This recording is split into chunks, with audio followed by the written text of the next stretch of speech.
amigos, boa noite. Segunda-feira, 10 de agosto de 2026. Oficialmente, as eleições 2026 estão no ar. E a partir de agora, no teu Dudu News.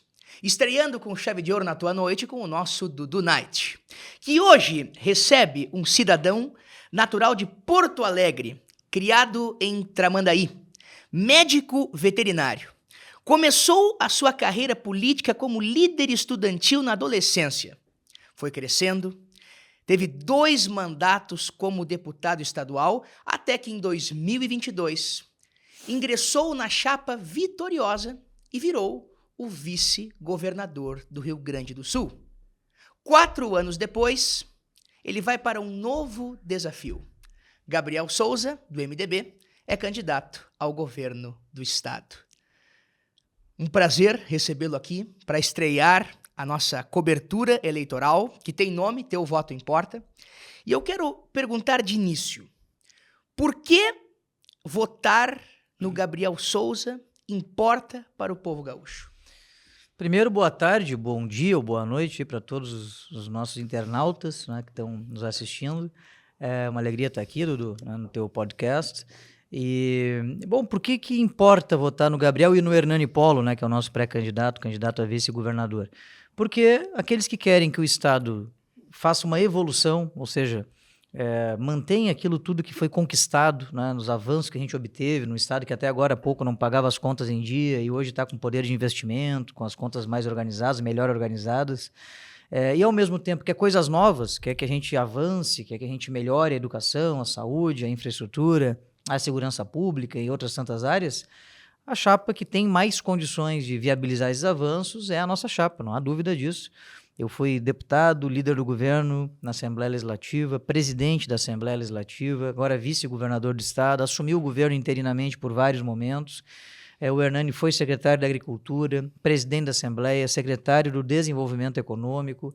O Hernani, produtor rural, eu já fui empresário, sou médico veterinário, né, tive uma empresa do meu ramo de atividade.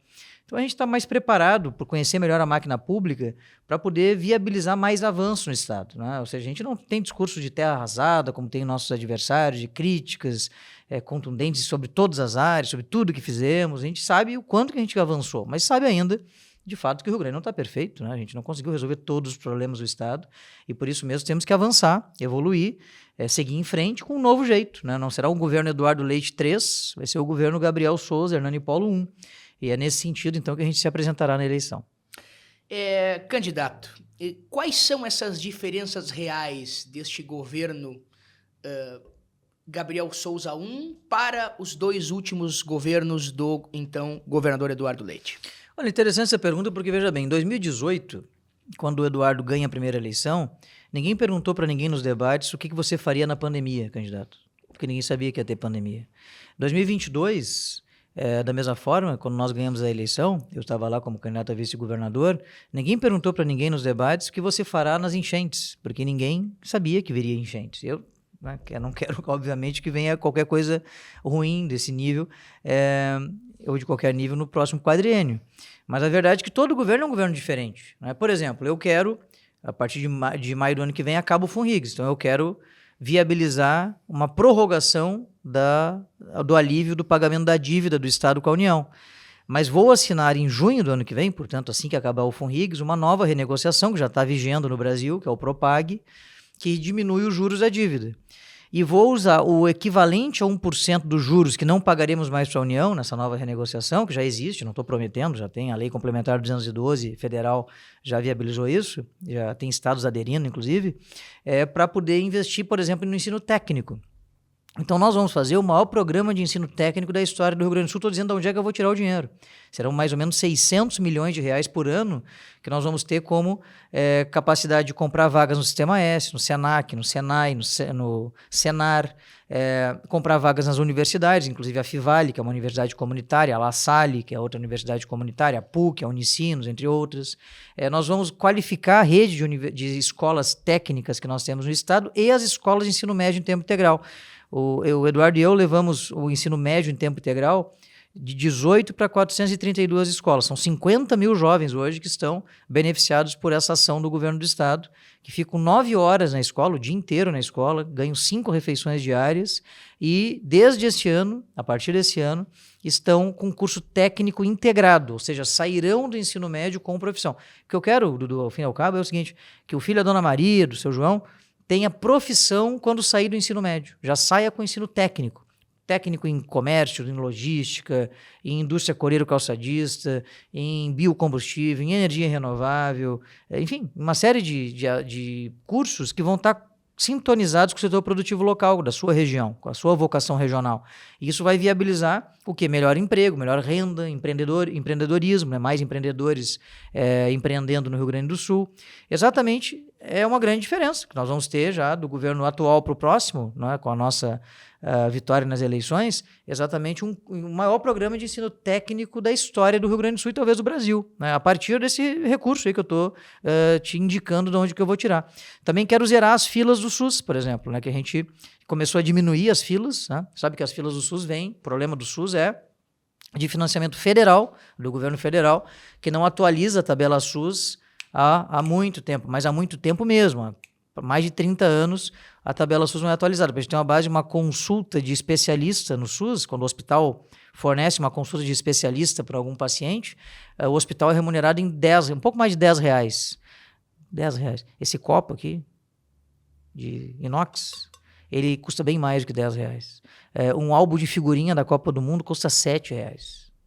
Um hemograma paga R$1,80 para o hospital. Então, o que a gente está fazendo? Né? Ao invés de ficar reclamando, só reclamando, que também é algo que tem que ser feito, né, na medida que está errado, e cobrando o governo federal, na verdade, a gente está criando o SUS gaúcho. O SUS gaúcho está botando mais dinheiro nos hospitais. Então, o que o nosso governo vai fazer de diferente? Nós vamos botar mais recursos no SUS gaúcho, a partir do ano que vem, para viabilizar diminuição das filas do SUS. Então, o senhor e a senhora que está esperando, conhece alguém que está esperando uma cirurgia, uma consulta, um encaminhamento para resolver um problema de saúde há muito tempo no SUS, nós já diminuímos 60% a fila na oftalmologia de quadril, de joelho, melhor dizendo. Estamos também diminuindo a ortopedia de quadril. A oftalmologia, né, em Santo Antônio da Patrulha, tinha 13 mil pessoas esperando a sua cirurgia de catarata, agora tem menos de 1.000. Ainda tem bastante gente, mas já está diminuindo muito, né? Então, basicamente, tem diferenças do nosso governo para o governo do governador Eduardo Leite, a partir de que é um novo governo. É um governo novo, com novas coisas, novas ações, novas políticas públicas, com um novo governador, um novo vice-governador, que vão, naturalmente, fazer do seu jeito, não é, os avanços que o Estado precisa. A herança de Eduardo Leite, ela é um trampolim ou é uma âncora? Olha, o que eu quero dizer é o seguinte. Quando eu cheguei na Assembleia com 30 anos de idade, né? Eu era o deputado mais jovem da Assembleia em 2015. Nós sucedemos o governo do PT, o último governo do PT. O governo do PT, o que faz? O governo da esquerda? Não estou nem criticando, eu estou só constatando os fatos. São os fatos. Eles aumentam a despesa acima da arrecadação. Então, a minha adversária à esquerda defende um programa de esquerda, que, portanto, por consequência, é um programa que defende o aumento do gasto público e o aumento do tamanho do Estado. Então, por isso, é que nós tivemos uma crise fiscal da história do Rio Grande do Sul. Vocês se lembram como é que era o Estado até pouco tempo atrás? Não? A Brigada Militar andava de carro 1.0. Né? Era Celta 1.0, Corsa Classic. O carro mais potente era uma Palio Adventure. Né? Era a caminhonete das polícias, das forças policiais. Depois que a gente colocou as contas em dia, a gente viabilizou Toyota Hilux, Corolla, Corolla Cross, SW4, Renault Duster, tudo blindado. Carros sempre semi-blindados ou blindados. Antigamente não eram blindados os carros, até porque blindar um carro 1.0, o carro arria, né? Não consegue arrancar. Então, quer dizer, teve avanços em várias áreas. Se eu falar nas escolas, né? Nós estamos fazendo obras em 1.000 escolas. Começamos a botamos pela primeira vez uniforme escolar para todos os estudantes e professores. Vou colocar também para os servidores de escolas sendo eleito. Temos aí uma revolução na aprendizagem, né? Claro que ainda tem muita coisa para fazer, mas já tiramos o primeiro lugar no Brasil no Enem. Fazia anos que o Rio Grande do Sul não ponteava os rankings nacionais de educação, voltamos a pontear agora, nesse caso, como primeiro lugar no Enem. Então, tem muito avanço no governo, que eu acho que são ativos, quer dizer, que são créditos. Eu não quero ficar falando só do passado, do que fizemos, né? O que fizemos foi importante para quê? Para que o eleitor saiba que eu e o Hernani temos crédito, ou seja, sabemos fazer avanços. E também admitimos, é verdade, que nem tudo está resolvido. O Estado tinha uma pilha de coisa para resolver, oriundo de décadas sem capacidade de investimento, dinheiro no caixa para poder resolver o problema das pessoas. A gente baixou essa pilha, mas a pilha ainda tem consideráveis demandas que a gente precisa resolver. Na saúde, na educação, na segurança, na infraestrutura. Ocorre que os meus adversários, seja de um extremo ou do outro, eles vão vir aqui, certamente, porque tu vai os convidar, como bom jornalista que tu é, né, para poder dar a oportunidade de todos falarem, e tu vai ver, é crítica, ok. Mas o que vão fazer realmente de diferente com início, meio e fim, uma proposta que pare de pé? Tá? Então, o que nós queremos apresentar nessa eleição é propostas novas que param de pé. Por exemplo, eu falei do ensino técnico e disse de onde é que eu vou tirar o dinheiro. Falei do SUS gaúcho e sei que vou ter à disposição a mais na saúde 6 bilhões, mais de 6 bilhões de reais daqui até 2030, que é o final do próximo governo, somente num acordo que fizemos com o Ministério Público neste governo, que gradualmente vai colocar mais recursos na saúde. Então, eu não quero olhar o copo meio vazio, eu quero olhar o copo meio cheio. Não quero falar mal do Rio Grande do Sul, como falam meus adversários. Eu quero falar bem do Rio Grande do Sul, porque vejo muitas oportunidades para melhorar a vida das pessoas no próximo quadriênio e vamos mostrar que vamos fazer um governo novo, mas um governo que não vai desmontar todos os avanços que obtivemos até aqui. O senhor falou sobre os seus opositores e eles têm uma crítica muito contundente ao senhor. Inclusive, acompanhei os últimos debates, onde 2 deles falaram que o senhor é a continuidade burocrática do governo Leite, sem identidade própria, críticas muito contundentes à sua pessoa política. Eles também falam que o senhor não teria perfil para liderar sozinho esses próximos 4 anos. O que o senhor tem a dizer para esses opositores que falam isso sobre o senhor e sobre a sua pessoa política? Primeiro, eu fico feliz que tu conseguiu encontrá-los no debate, porque eu estou tendo dificuldade. Eu, sinceramente, estou tendo dificuldade. É difícil encontrar os meus opositores no debate, porque eles fogem dos debates. Eu não sei, porque se alguém fala o seguinte, o Gabriel não tem capacidade de liderança, então é uma barbada debater com o Gabriel. Por que não vem para o debate debater comigo? Qual o problema? O problema talvez não seja comigo, seja neles. Ou nele e nela, né? Vamos ser mais específicos. Quem seria o candidato Zuc e a candidata Juliana? São os que faltam, os debates. É difícil tu reunir os 4 principais postulantes. Vou livrar aqui o Maranato, que vai nos debates. Eu vou nos debates. Os outros 2, às vezes vão, às vezes não vão. Quando vai um, o outro não vai. Às vezes se combinam de não ir. Por que não vão, então, se é tão fácil assim?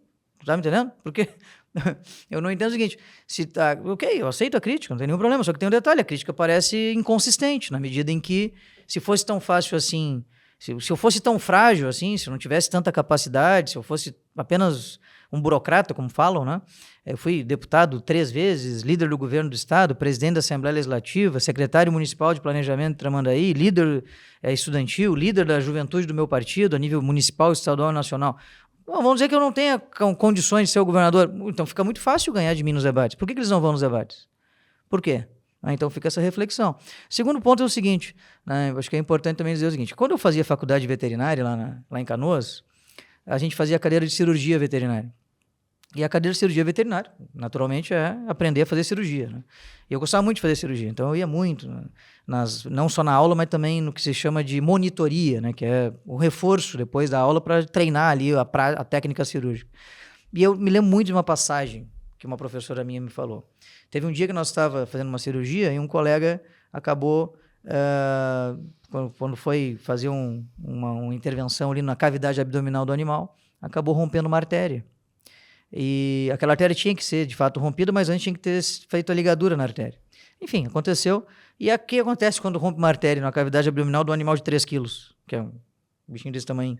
Aquilo começa a encher de sangue rapidamente. E aí a professora disse o seguinte, olha, pessoal, isso aqui é bom para vocês aprender, vamos resolver. E resolvemos. Só que agora vocês têm a professora. Vocês podem perguntar para mim. Vocês podem chamar a minha ajuda. Agora, quando vocês se formarem, vocês vão estar numa sala cirúrgica e vocês serão os veterinários. Vocês vão ter que resolver o assunto. O que eu quero dizer com isso? Eu quero dizer o seguinte, aprendi ali que a gente não pode ir para uma atividade quando a gente se coloca como o principal indivíduo a fazê-lo, no caso o governador do estado, sem conhecer. Não posso fazer uma cirurgia sem conhecer. Não posso fazer uma cirurgia sem ter o mínimo de experiência para tanto. Não posso fazer uma cirurgia sem saber como fazer. Então, a crítica que me fazem, e eu ouço ela realmente, então o Gabriel fala muito de números, como assim, se fosse um absurdo o candidato a governador do estado, atual vice-governador, conhecer a máquina pública. Sim, tem que conhecer, tem que saber, porque quando a gente faz o governo para 11 milhões de pessoas, a gente toma decisões diariamente, inúmeras decisões diariamente, que vão interferir na vida das pessoas. Então eu não posso tomar decisões... Claro que eventualmente vamos errar, a gente é ser humano, né? Naturalmente. Mas tu não pode chegar na cadeira do governador absolutamente despreparado. E eu, infelizmente, não vejo, né? Devido ao respeito às pessoas, os demais postulantes, quem respeito muito, não tem nenhum problema, até me dou muito bem pessoalmente, já fui colega de 2 dos 3 principais postulantes, mas cá para nós, você chegar aqui não vai em debate eleitoral, não tem condições de debater. Quando vai, passa vergonha, porque não tem condições de oferecer uma proposta que pare de pé. Quando fala uma carta de intenções, meramente. Quer dizer, eu quero melhorar a educação. Todos queremos. Como que você vai fazer? Qual é a sua proposta, candidato? Não, eu vou fazer tal coisa. Com que dinheiro? Porque são muitas vezes propostas, inclusive, incoerentes, né? Do ponto de vista de diminuir, aumentar a despesa e diminuir receita. Então, tem que saber governar. Eu me preparei muito para ser candidato a governador. Vou oferecer à população um projeto, junto com o Hernani Polo, que é meu parceiro de chapa, que vocês vão notar, né? Você pode não concordar com o projeto, mas vai notar que há realmente fundamentação naquilo, né? Porque nós não estamos falando coisas que não podem ser praticadas, né? Nós estamos falando coisas que vão realmente melhorar a vida das pessoas se eventualmente vierem a ser efetivadas. Então, é isso que eu quero me referir, né? Não tem problema eles me criticarem, mas a verdade é que se fosse tão fácil assim, se fosse eu tão frágil assim, por que eles não vêm nos debates debater comigo? Né? Por que fogem tanto? Eu tive lá na tua região num debate de um outro veículo de comunicação, que eles não foram. Né? Aliás, o veículo nem mesmo conseguiu fazer o debate, porque eles cancelaram, não quiseram ir. Agora, no debate da FAMURS, nós estamos gravando agora aqui o podcast, logo em seguida vai ter um debate com a FAMURS, a Federação dos Municípios do Estado, que reúne os 497 prefeitos do Rio Grande do Sul, está fazendo um debate televisionado por uma emissora aqui de Porto Alegre, de nível estadual. 2 não confirmaram a presença, né? Os 2 principais, esses que tu citaste. Então, eu acho que isso é um indício muito forte, né, de que talvez esse cirurgião não saiba fazer a cirurgia, tá me entendendo? Talvez esse cirurgião... Eu, quando vou me tratar com algum médico, eu quero o melhor médico disponível para tratar a minha saúde, a saúde da minha família, né? Naturalmente, eu não quero... Olha, esse médico aí tem boas intenções, mas em cirurgia ele não é muito bom, não. Não é o forte dele. Não sabe direito, não tem muita certeza aí de como é que faz. Não, esse eu não quero. Eu quero alguém que consiga fazer, não é o procedimento, e que viabilize melhoras na qualidade de vida minha ou da minha família, enfim, seja de quem for. Então, da mesma forma, nessa metáfora, nessa analogia, eu quero te dizer que o governador do estado tem que estar preparado, né? E eu tenho muito orgulho em ver, né, que os adversários identificam esse preparo em mim quando dizem que o Gabriel é muito técnico. O que é técnico? É saber fazer algo? Bom, então eu sou, né, porque quero saber fazer, que é governar o Rio Grande do Sul, nesse caso, como governador do estado, sendo eleito para tanto. Candidato, essa é uma eleição de muitas surpresas. A gente vê, por exemplo, o seu vice, Hernani Polo, que estava no Progressistas, não aceitar, digamos assim, a decisão macro do Progressistas de apoiar outro candidato, se desvincular do partido, e uma liderança histórica do PP, ir para o PSD, e nós deveremos ter outras mudanças ainda ao longo dessa campanha. Também vimos Edgar Preto e Juliana fazendo uma coligação, algo não esperado. E o seu partido faz coligações amplas, sempre foi um partido que trabalhou com coligações amplas historicamente. E quem o MDB procura buscar para esta campanha? Aliados à direita, aliados ao centro ou até mesmo à esquerda? Quem o MDB procura construir para lá em outubro conquistar o Piratini? O Hernani Polo, quero fazer um registro histórico aqui de justiça ao Hernani, né? O Hernani mudou de partido para não mudar de lado. Em outras palavras, é isso. Porque o PP, o Partido Progressista, tomou suas decisões, a gente tem que respeitar, mas a verdade é que o PP esteve construindo esse projeto desde o início, né? O PP participou do governo Sartori com secretarias, posteriormente no governo Eduardo Leite com secretarias, inclusive... Cá para nós, a candidata vice-governadora de uma chapa adversária minha foi secretária. Ela, o seu filho e o seu marido. Repetindo, ela, o seu filho e o seu marido. E foram bons secretários. Quero agradecer aqui os serviços prestados. O senhor concorda com essa... Como podemos chamar? Eu não tenho que concordar com nada. Esta mudança de posição? Eu não tenho que concordar, Dudu, porque não é do meu partido. O meu partido é que eu vou lá debater. Agora, o que eu acho, o que eu vejo é incoerência. Eu não tenho que concordar ou discordar, claro que eu não acho bom, né, você ter uma participação de um projeto. Vou fazer outra analogia aqui. Desculpe aqui as analogias aqui, mas eu gosto de fazer esses exemplos aqui, né? Tu imagina o seguinte, tu pega a tua casa, onde tu mora, casa aí do internauta. E aí, tu passa geralmente 18, 24 meses construindo a edificação. Os engenheiros contratados, arquiteto e engenheiro contratado, faz o projeto. Depois tem a execução da obra que o engenheiro também acompanha. Tem a decoração, eventualmente, da casa, se for feito isso, com o arquiteto. Então, tem lá profissionais que fazem o projeto, executam o projeto, ajudam a executar o projeto. Imagine só esses mesmos profissionais, ao terminar a obra, olhar e dizer assim, tá horrível. Tá um desastre. Tá muito ruim. Exatamente isso que está acontecendo. Então é incoerente. Então o Hernani Polo, por que eu estou fazendo essa analogia? Porque teve partidos que participaram do nosso governo durante muito tempo, ajudaram a construir o projeto e, na hora da eleição, acabaram migrando para candidaturas que falam mal do projeto, que criticam o projeto, os quais eles ajudaram a construir. Então não é uma incoerência isso, vamos ser francos. É uma incoerência.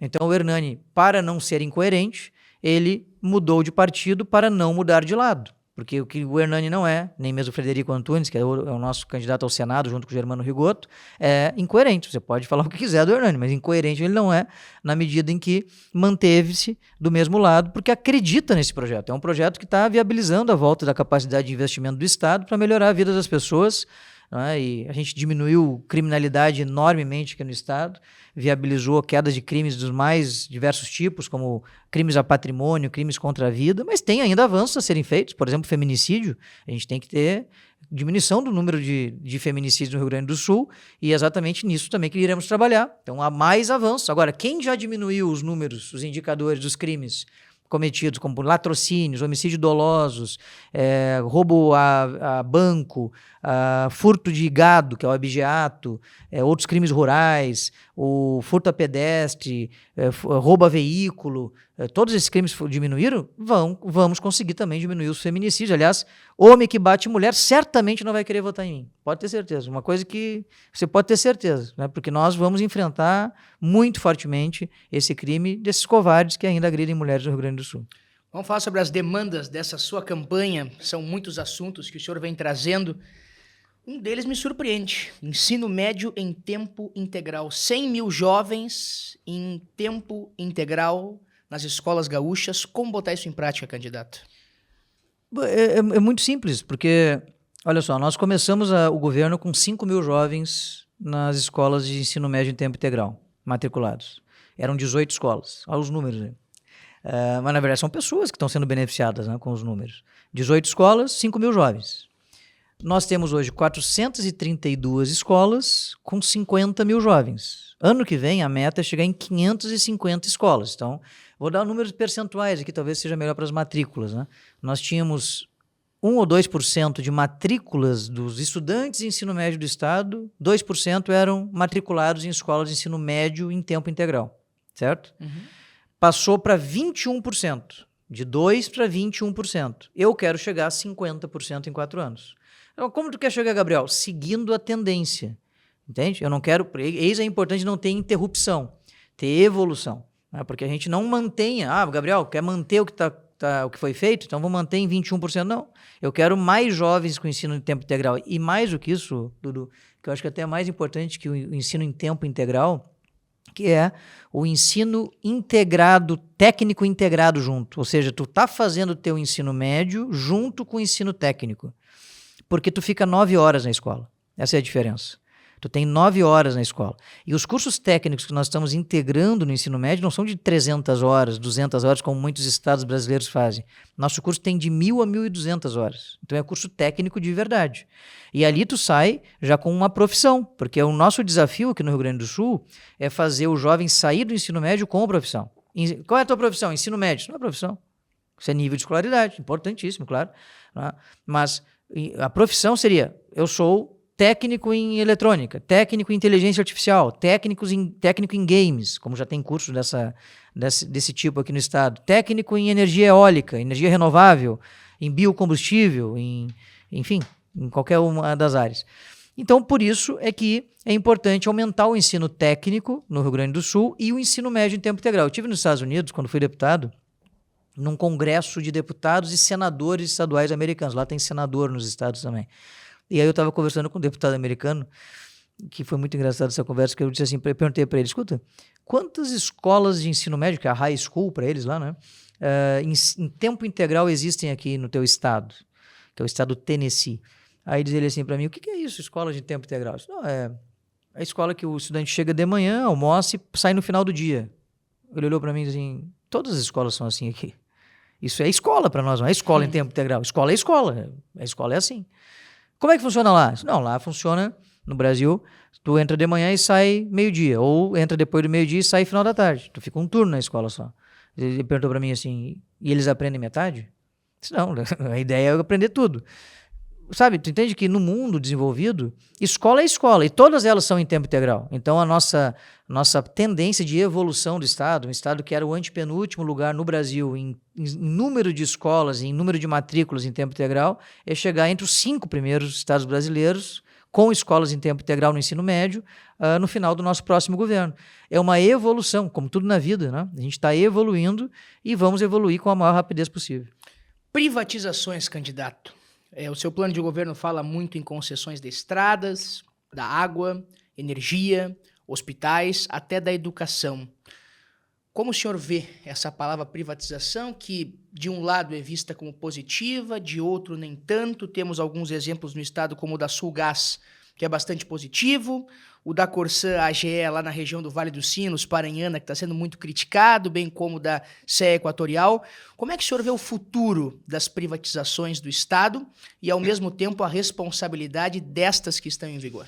Na verdade, eu não tenho mais privatizações a fazer, porque eu não quero privatizar o Banrisul, né? Então, todas as leis autorizativas de privatizações que havia necessidade de aprovar na Assembleia já foram aprovadas, né? Então, eu não tenho mais privatização no meu plano de governo. O que tem é a autorização para a privatização da Companhia Rio Grandense de Mineração. Agora, Dudu, vamos ser franco aqui. Tu acha que o Estado tem que minerar carvão? Vamos ser franco aqui. É uma pergunta interessante. Muito interessante, porque se tiver que minerar carvão, eu vou querer também abrir uma estatal de vender pães, por exemplo. Onde é a Padergues. E o Rio Grande do Sul Vamos fazer a Padergues, a padaria do estado do Rio Grande do Sul. Vai ter o diretor administrativo, o diretor-presidente, os partidos vão disputar as vagas, não é verdade? Numa composição de governo. Se disputa a vaga na Companhia Estadual mas é de óbvio, Mineração. mas é evidente, porque é uma estatal, então a indicação é do governador. O carguinho está à disposição. Não, cara, tu tem quadros técnicos de qualidade, mesmo entre os partidos. Mas também cargos políticos. Mas sempre será político, Dudu, porque é uma estatal, sempre será político. Sim. O que é político para ti? Político eu tenho um plano de governo, eu ganho a eleição, eu tenho que seguir aquele plano, é um princípio da democracia, correto? De fato. De fato? Porque De fato. concordamos que tu tem um plano de governo, eu vou debater, por isso que é bom os debates, importante os debates onde a gente vai debater as nossas ideias, nossas propostas. Saudável. Vai mostrar eventuais erros, incoerências, saudável, né? Sempre em alto nível, naturalmente, mas saudável. Aí tu tem a vitória de um dos candidatos. Esse candidato tem uma carta compromisso que a população elegeu baseada naquele plano de governo. Essa é a tese. Aí tu vai lá para uma estatal. A estatal tem que seguir a linha política do eleito, porque quem elegeu ele? O povo. Então ele está, na verdade, seguindo a decisão popular, não é verdade? Está correto isso? De fato. Então, por isso que a indicação sempre é política, em que pese possa ser quadro técnico. Por exemplo, tu pega o presidente da Portos RS, é o Fábio. É um técnico, nunca concorreu a nada, não tem relação política, não tem militância política, etc., assim, patente, né? Histórico. Não, é alguém da política, etc., mas é um quadro técnico, né? Substancialmente um quadro técnico. Mas ele tem uma linha política. Perceba o seguinte, que seria antidemocrático que o presidente da estatal, que eventualmente não fosse indicação do eleito, ele poderia dizer o seguinte: não concordo com o teu plano de governo. Eu preferiria o que perdeu lá. Vou fazer. Tu entende o que eu quero dizer? A incoerência democrática nisso? O que eu entendi. Então, tu não queres isso, não pode ter estatal. Aí tem que ser privado. O que eu ia perguntar para o senhor é o seguinte, que eu entendi na sua fala. Companhia Estadual de Mineração é uma empresa que hoje não tem uma necessidade específica dentro da máquina pública do estado do Rio Grande do Sul. Então, ao fim das contas, pode parecer que ela serve para talvez serviu em alguns governos para alianças políticas, para não a posição de quadros políticos sim, mas de quadros técnicos não. Esse é um objetivo do senhor, que a máquina pública do Rio Grande do Sul ela possa ser, sim, política, pelas relações que existem, mas que realmente, acho que é uma palavra meio extrema, mas vou utilizar, tenha o essencial dentro do governo do Estado. Que eu acho que é um trabalho que foi feito no governo Leite, com algumas privatizações, e me parece que o senhor segue essa linha para que o Estado possa crescer. Ou estou errado? Eu acho que, de outra forma, eu quero dizer da minha forma, que talvez concorde, vá em direção ao que tu disseste. Veja bem, eu perguntei para ti, o Estado tem que ter uma companhia de mineração de carvão? Muitos vão dizer não. Outros vão dizer, acho que sim, acho que o Estado é a função do Estado minerar carvão. O que eu quero te dizer, que na minha opinião, o que importa mesmo é nós termos mineração de carvão, certo? E nós fazer a transição energética justa. E nós usar o carvão para fazer produtos carboquímicos, entre os quais fertilizantes, porque nós temos a maior reserva de carvão do Brasil. Então, se eu pegar carvão e botar em termoelétrica, sim, ainda temos que botar em termoelétrica, até porque o nosso país tem, felizmente, uma das maiores matrizes energéticas renováveis do mundo. Vai na Alemanha, não é assim. Vai na Europa, em geral, não é assim. Vai na China, não é assim. Aqui nós temos fotovoltaica, aqui nós temos eólica, aqui nós temos... Vamos ter o hidrogênio verde cada vez mais, já começamos a ter, né?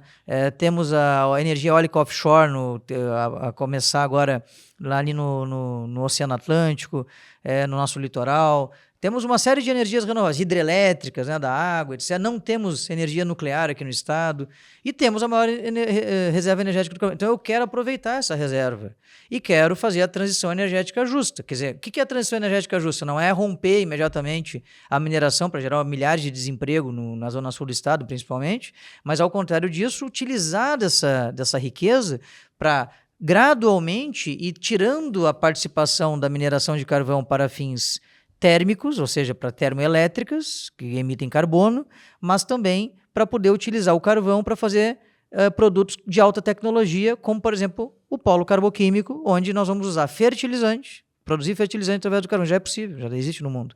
Então, isso tudo que eu quero. Aí tu vai dizer, não, mas a estatal vai fazer isso com que dinheiro? Como é que nós vamos botar dinheiro numa estatal dessa? O Estado vai ter dinheiro para fazer tudo isso? Então, isso é uma questão... Tu percebe que não é uma questão ideológica, é uma questão lógica. Tu entende? Já o Banrisul, por exemplo, eu quero manter o Banrisul público. Gabriel, não é incoerência? Não. Mas por que não? Porque o Banrisul, com uma gestão técnica, indicado pelo governador, pega lá o presidente do Banrisul e a diretoria, 100% técnica. Não tem um político lá atualmente na direção do Banrisul. Todos eles são técnicos. Muitos deles, inclusive, de carreira. Tem um ali, inclusive, que é de carreira do Banco Central, indicados pelo governador do estado, Eduardo Leite. Todos eles são técnicos. O maior lucro da história do Banrisul foi quando? Ano passado. Tu estava na festa lá, eu te vi lá. Lá no final do ano passado, o Fernando Lemos, presidente do Banrisul, para o nosso orgulho, anunciou o maior volume de lucro da história do Banrisul. O dividendos, que parte desse dividendo, não todo, né, mas parte desse dividendo vai para o estado do Rio Grande do Sul, que volta para a sociedade em políticas públicas. Por que eu vou querer privatizar esse banco? Se está dando certo, se está viabilizando. É outro ramo de atividade, claro, não é minerar carvão, é banco de varejo. E o Banrisul também tem muito de ajudar o desenvolvimento econômico do estado. O Banrisul é a maior empresa, uma das maiores empresas do estado do Rio Grande do Sul, cuja sede é em Porto Alegre. Só de manutenção, ele movimenta a economia do estado 2 bilhões de reais por ano, que são injetados na economia do estado para viabilizar a sua manutenção, que aquece a economia também. Por que eu vou querer tirar o Banrisul daqui? Vou querer privatizar. Sabe o que aconteceria se privatizasse o Banrisul? Primeira coisa que aconteceria, alguém da Faria Lima, um banqueiro da Faria Lima compraria e levaria a sede para São Paulo, é evidente. Nós já ia perder de uma sentada aí, rapidamente, todo esse volume de recursos que aqui é manuseado. Então, eu quero manter o Banrisul. Tu percebe que não é ideológico? Eu não tenho uma ideologia, eu tenho que privatizar, ou não tenho que privatizar, eu não posso, por causa da minha ideologia, que nem meus adversários, eventualmente, né, acabam sendo embretados pela sua ideologia. No meu caso, não tem uma questão ideológica, tem uma questão lógica. Não? Então, quando for lógico, a gente faz. Quando não for lógico, a gente não faz. Por exemplo, não é lógico eu deixar um diretor de escola cuidando de cano e de eletricidade. É o que está acontecendo hoje. Tu falaste das escolas. O que é que nós estamos querendo propor nas escolas? As PPPs na educação. Não é privatizar a escola coisa nenhuma, como o CEPERS fala. Isso é falácia narrativa ideológica. É um papinho, um somebody love. O que nós estamos fazendo é fundamentalmente, tirar a parte da zeladoria da mão das diretoras e dos diretores. Por que raios o diretor tem que cuidar da pintura da parede? Ele tem que cuidar da aprendizagem dos alunos.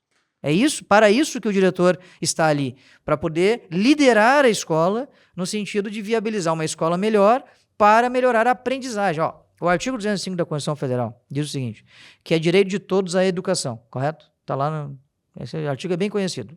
A educação é o direito de todos. Como é que eu sei se o direito foi alcançado pelas pessoas? Escola bonita? Uniforme escolar? Merenda escolar que saiu de 15 para 180 milhões de reais, tornando a merenda, em vez de bolacha e suco de laranja em pó, fazer merenda quente, comida, arroz, feijão, bife, etc. Como é que eu faço? Eu faço todo jovem na escola, que diminuiu a evasão escolar. Para mim, a métrica, se o direito foi atingido ou não pela pessoa, é só um. Aprendeu ou não?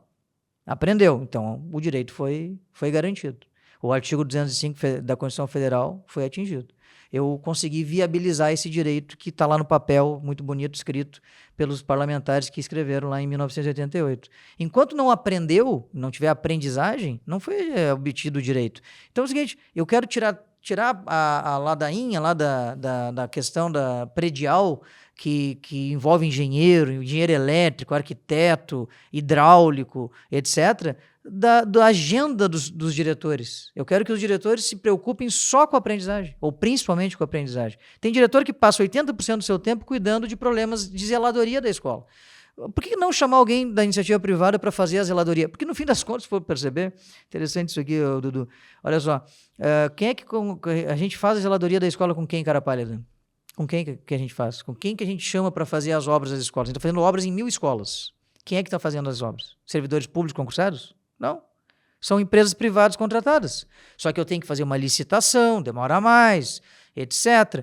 Por que não já previamente tu ter parceiros privados que vão administrar a zeladoria da escola? Não são professores, são engenheiros, arquitetos, pedreiros, mestres de obras, profissionais da construção civil.